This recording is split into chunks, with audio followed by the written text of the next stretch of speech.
As a matter of fact, many other sources believe that the figure is far higher, but in any case, there should be some parity and some idea as to the extent of the rehabilitation problem which still remains before the people of West Bengal. The other contradiction is this.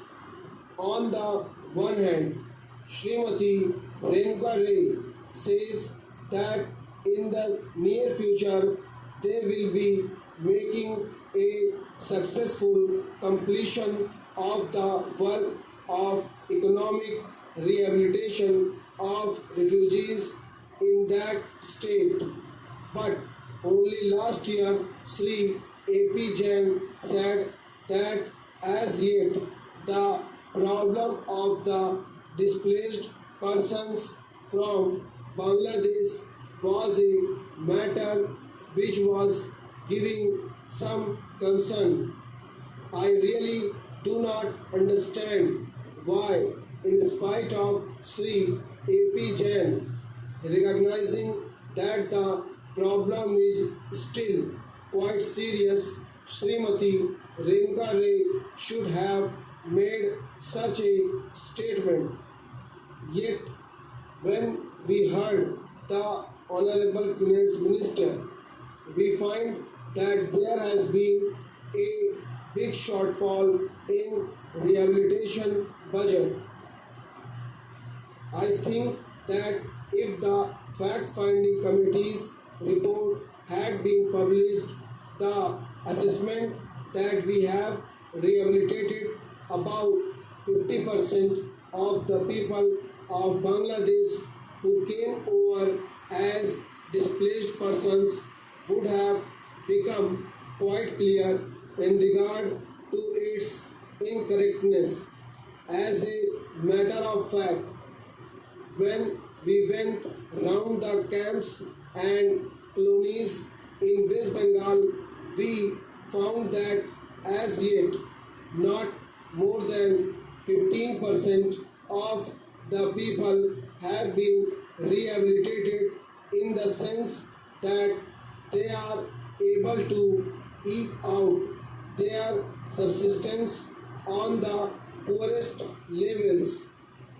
It is not more than 15%, and I think the figures of the fact finding committee are still lower. I think this is something that we have to take very seriously and put our minds to and apply all the resources that we have to find out how we will be able to tackle this problem of rehabilitation. Now, coming to the question of relief, I feel that until we are able to give really proper rehabilitation, we cannot withdraw relief.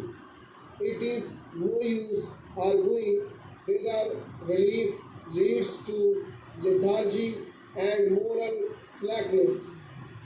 Unless our rehabilitation policies are fruitful, have we any right to starve the people to death? As a matter of fact, Sri A.P.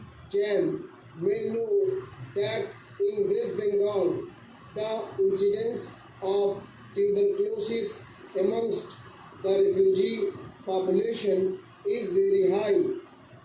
Only a small percentage of them is catered for by the medical relief given by the Directorate of Rehabilitation.